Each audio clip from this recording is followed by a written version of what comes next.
So good afternoon everyone. So today we're going to talk about the lesson 2, which is the understanding the basic concept in ICT. So do you familiar with some mga words nga natin na blogs, Facebook, Google? So familiar na magkikita nilo kay mao magiging kasagara na kanang nagamit na yun karon. So what is ICT? So, ang ICT stands for Information and Communications Technology. So, it refers to the technologies that provide access to information and enable communication. So ang technology is both siya nga naay hardware and software. So, ang hardware is mo na siya ang naay ka ng mga computer, cellphone, which is mga gadget. Sa software po is mo ng mga apps and website. So here are some terms and concepts that you need to know and understand. So first is technology. So using tools and processes from pencil to gadget to apply knowledge. So one of the example ani is ang calculator. So in sa math, in a problem solving is makagamit ta og calculator, which is ang technology is nag-teach siya unsa nagyud ka easy karon nga dali ra ba kay sa una magud is pag tinamban-tamban patadugay kayo ta mahuman sa tuwang kana math problem solving. So and the second one is the ICT literacy. So using digital tools and the internet to find, create and share information. So one of the example pud ani is ang Google search. So kabalo na gyud ta unsa ni siya, di ba? So ang Google search is kuha tag information, pwede pud kayo ta makapangutana sa iya if na kay wala na sabtan. And the third is educational technology. So ang educational technology is morning ginagamit karon sa ato ang panahon, which is the mga 21st century. So first, for example, is kaning PowerPoint. Pareha ni among gibuhat karon is mo ni siyang PowerPoint. Pwede ka maka-add og slides, video, and pictures. So 4 is digital literacy. The ability to find, use, create, and share information online. So example is checking reliable news online. So being digitally literate means knowing how to spot true information, like using trusted news. Dili lang kay fake news ang imuhang ginapanguha. Number 5 is digital learning.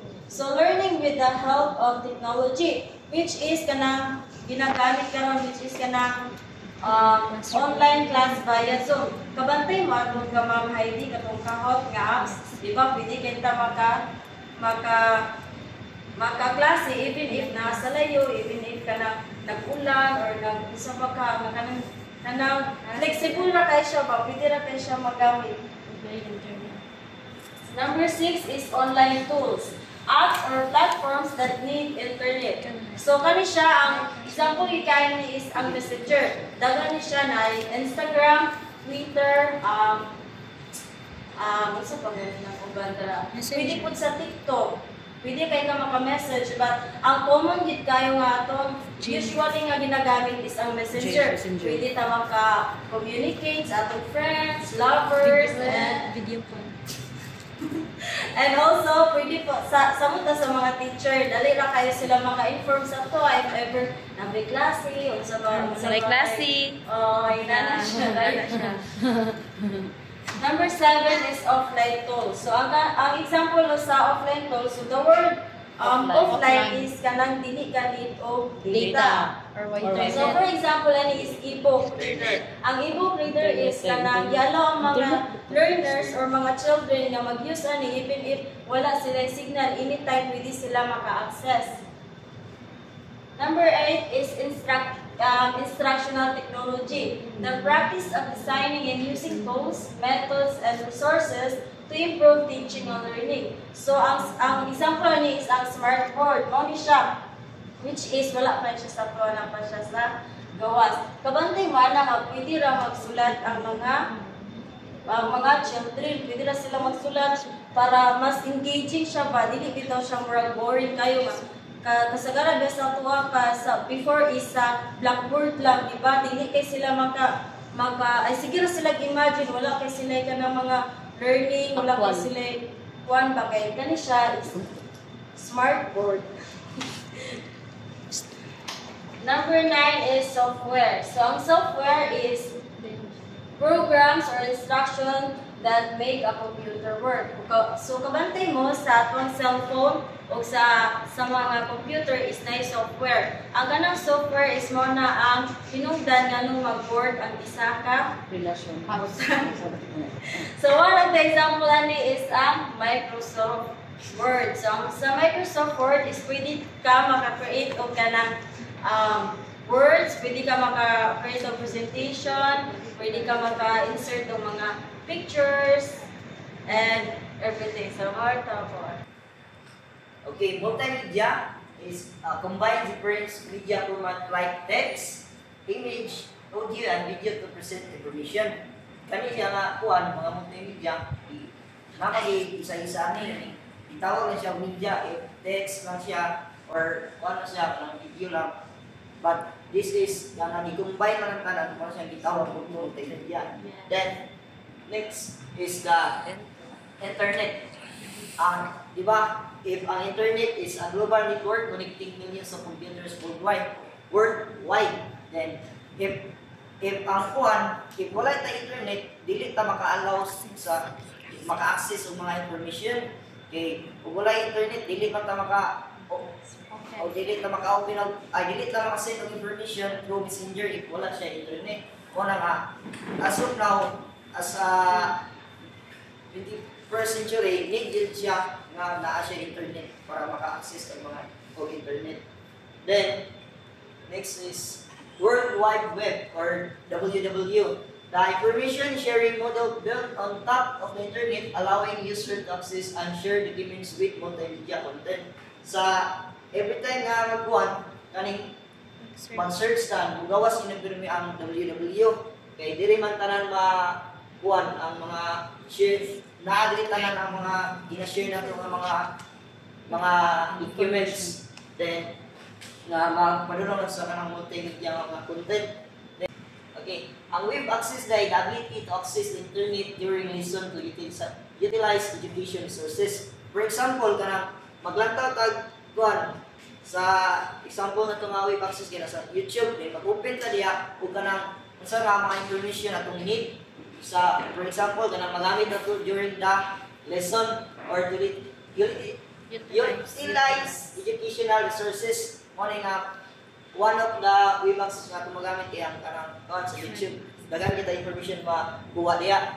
Then next, web-based library-based lesson format where learners work with information primarily from the web. Muna nga, katungay na, example kay, paano to sa YouTube, kani kay, pwede po ka makakuha yung mga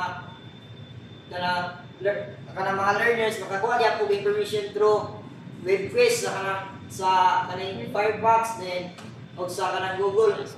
And then next is productivity tools, software application that enhance professional or classroom productivity. For example, niya kay kaning mga Microsoft Office, Apple Words, word processing, then grade and record keeping, then web page production at presentation software. Sa presentation software, maapil na ito ang kanang i-discuss kanina sa first atong about sa PPT. Then sa sa grade and recording at grade and record keeping, nayang itong ginapasang gamit dito sa mga Excel, di ba? Excel sa kanang mga tali-tali, then pwede siya dyan madali. Mas less hassle din siya magamit ani. Kaya pwede na po siya mag-log. I-type na nimo ang score sa bata, gawas na din ang information, lagdo na iyang grades. Then next, technology tools, instrument used to accomplish tasks with technology. Same atong sa first Japon nga nag-report, the technology tools, instrument used to accomplish tasks with technology. Katong data calculation tools, spreadsheet, Excels, of Sketchpad. Then, design tools, family or dreamy care, goals, G, crazy, and machines. Then, sa discussion tools, then 3 discussion forum, blogging, live chat, video, teleconferencing. Then, understandable lang ngayon sa discussion tools, o sa design tools, o sa data calculation, di ba? Kaya ganina, itong data calculation, itong example, itong calculator, then kanang sa PPT, magamit yapon itong sa discussion tools.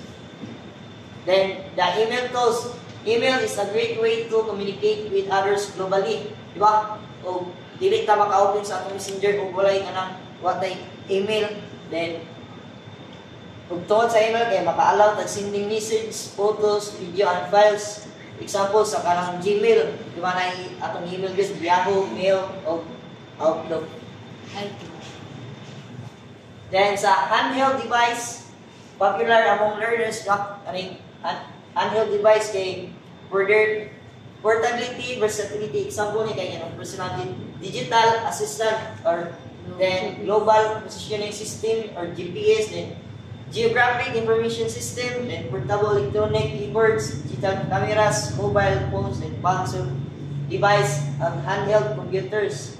Mao ni siya ang mga gitawag handheld device. Then web quiz, teachers structured research experience for students. Iba naman ni kanina, ibalik ko yan po ninyo. Primarily based on using the World Wide Web.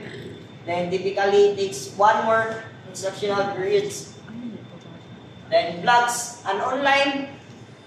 is an online journal where information is posted and arranged. Diba? Pag-iyan mo kaya nanin. Okay. Na siya ay 3 types of blogs. Na siya ay communication blogs, then instructional blogs, and blogs used for both communication and instruction. That's all. The next is the ICT apps is the wiki. A wiki is an editable website usually with limited access that enables students to collaborate, swiftly create and post written work or digital files like photos and videos. Example ani is Wikipedia is a widely recognized example of wiki. No, ang example sa wiki, the first is kanang Wikipedia, kanang easy to access, maka-access ang tanan, no, maghatag lang ang instructor o kanang link, then anyone mabisag nara ko sa balay, maka-access ta, and then free to edit isa ka article, no, pwede kang mag-edit ko, tapos i-send na po niya, pwede na po mo i-open, pwede na po ikaw ang mag-edit.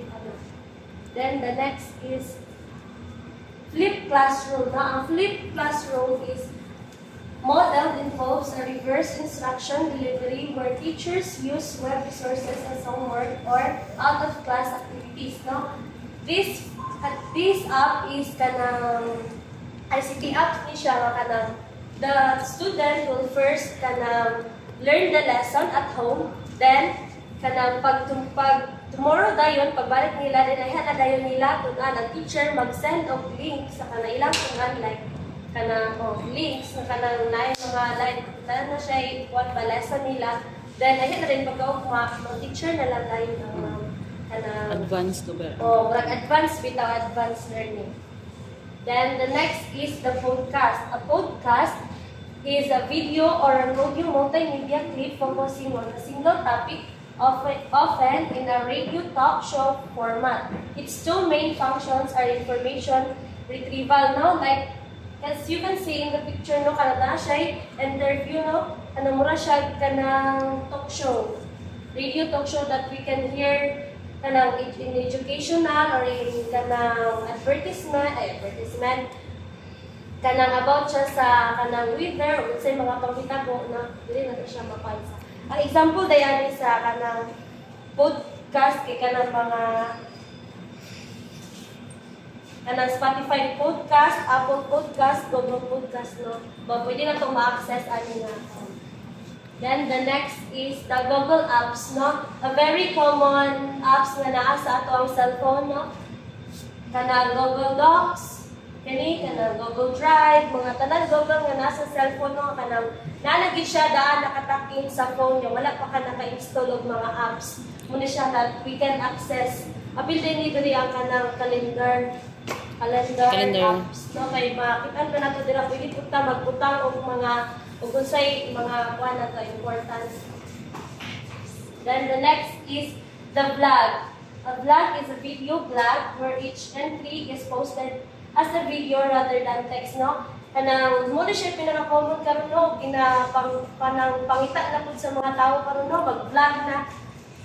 Kanang imbis nga kanang mag-post sila o kanang through text, mag-video na lang sila no. Wala na hello guys, ako sa kuan na. Dili na sila mag-ingon niya kanay, dili na picture nga with caption na yun nga ako sa kuan. Panginabuhian na po siya, teacher. Oh, panginabuhian po siya no. Then the next is the Facebook, no? A very common app that we can access, no? Every minute, every hour, pwede na po siya ma-access, no? Baka like ta, baka share, then maka-react po ta, no? And baka post po ta sa atong mga hinanakit sa picture. Yes. The next is the VoIP, no? A way to call people through the internet instead of using a regular phone line, no? Kanang instead of gamit ta og kanang regular telephone line no baka pwede na tama gamit og kuan through kanang wifi makakonekta kanang exchanging data na no imbis nga tay pwede na ta maka face to face maka video call sa atong sa lain nasod no makita na nato kung sa ilang mga pagbuhaton diri kay sounds ra man nato ang mga kuan no through internet no napud siya disadvantage no og wala tay internet dili ta maka-access sa kaning kuan no then mo na to guys